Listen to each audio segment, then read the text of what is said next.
அருணகிரிநாதரின் முதல் திருப்புகழ் கைத்தல நிறைக்கணி என்று ஆரம்பிக்கும் முதல் பாடல். அருணகிரிநாதரால் அருளப்பெற்ற கைத்தல நிறைக்கணி என்று தொடங்கும் இந்த திருப்புகழ் முழு முதற் கடவுளான விநாயக பெருமானை போற்றி பாடும் ஒரு மிகச்சிறந்த பாடலாகும். திருப்புகழ் பாடுவதற்கு முன்பாக தடையின்றி தொடங்குவதற்காக விநாயகரை துதித்து இப்பாடல் பாடப்படுகிறது. இந்த பாடலின் ஆழமான பொருளை நாம் இப்பொழுது விரிவாக காண்போம். விநாயக பெருமானின் திருக்கரங்களில் நிறைந்துள்ள இனிமையான முக்கணிகள் அப்பம், அவல், பொரி ஆகிய சுவையான நைவேத்தியங்களை அவர் மிக விருப்பமுடன் உண்கிறார்.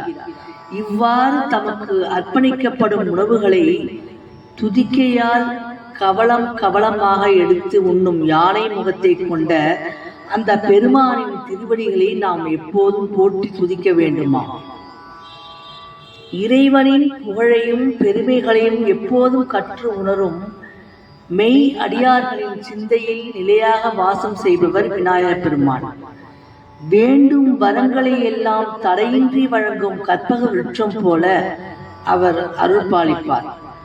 அவருடைய திருவடிகளை பற்றி கொண்டால் நம்மை பற்றியுள்ள நல்வினை, தீவினை ஆகிய இரு வினைகளும் அதனால் வரும் துன்பங்களும் மிக விரைவாக நம்மை விட்டு நீங்கிவிடுமாம்.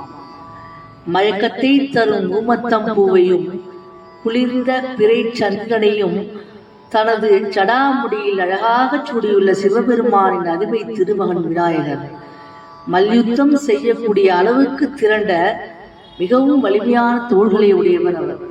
மேலும் மதம் பிடித்த யானை போன்ற கம்பீரமான தோற்றமும் இணையற்ற ஆற்றலும் வீரமும் கொண்டவர். மத்தளம் போன்ற பெரிய அழகான வயிற்றை கொண்டவர் நம் கணபதி. கற்பில் சிறந்த உத்தமையான பார்வதி தேவியின் செல்வ புதல்வன் இவர், செல்ல புதல்வன். தேன் நிறைந்த நறுமணம் கமழும் அழகிய மலர்களை கொண்டு இத்தகைய பெருமைகளை உடைய அந்த விநாயகப் பெருமானை நாம் அனுதினமும் பணிந்து வணங்குவோம். இயல், இசை, நாடகம் என்ற 3 பிரிவுகளை கொண்ட முத்தமிழின் இலக்கணங்களையும் அதன் பெருமைகளையும் பழமையான உயர்ந்த மேருமலையில் தனது தந்தத்தால் முதலில் எழுதி அருளிய முழுமுதற் கடவுள் விநாயகர் பெருமானே ஆவார். உலகிற்கு அறிவையும் கல்வியையும் போதிக்கும் ஞான ஆசிரியனாக அவர் விளங்குகிறார். முப்புறங்களையும் எரித்து சாம்பலாக்குவதற்காக சிவபெருமான் தேரில் புறப்பட்டாராம். ஆனால் எந்த ஒரு செயலை தொடங்கும் முன்பும் முழுமுதற் கடவுளான விநாயகரை வழிபட வேண்டும் என்ற விதியை சிவபெருமான் சற்று மறந்ததால் அந்த தேரின் அச்சை முறித்து தடுத்து நிறுத்திய அதிதீரன் இவராம். இதன் மூலம் ஈசனே ஆயினும் வெற்றி பெற தன்னையே முதலில் வணங்க வேண்டும் என்ற உண்மையை உலகிற்கு உணர்த்தியவராம். திணை புலத்தில் காவல் காத்து கொண்டிருந்த குறவர் குலப்பெண்ணான வள்ளியம்மையை முருகப்பெருமான் விரும்பி சென்றார். ஆனால் அந்த காதல் எளிதில் கைகூடவில்லை. இதனால் முருகப்பெருமான் அடைந்த துயரத்தை போக்குவதற்காகவும் அவருக்கு உதவுவதற்காகவும் விநாயகர் பெருமான் ஒரு பயங்கரமான காட்டு யானையின் உருவம் எடுத்து அந்த திணைப்புலத்திற்கு சென்றாராம்.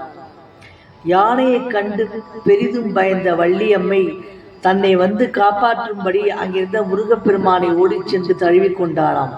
அந்த சரியான தருணத்தில் குறமகளான வள்ளிக்கும் தனது தம்பியான சிறுவன் முருகனுக்கும் எந்த தடையுமின்றி திருமணம் நடைபெற அருள் புரிந்த கருணை கடல் விநாயகர் பெருமானே ஆவார்.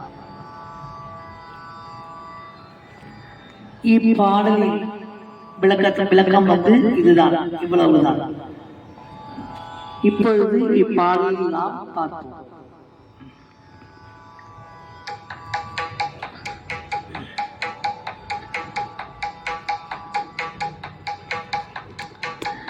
கைத்தல நீரைக்கண்ணி அப்பமோடு அவள் போரி கப்பிய கரிமுகன் நடிபேணி கைதல நீரை கண்ணி அப்பமோடு அவள் போரி கப்பிய கரிமுக நடிபேணி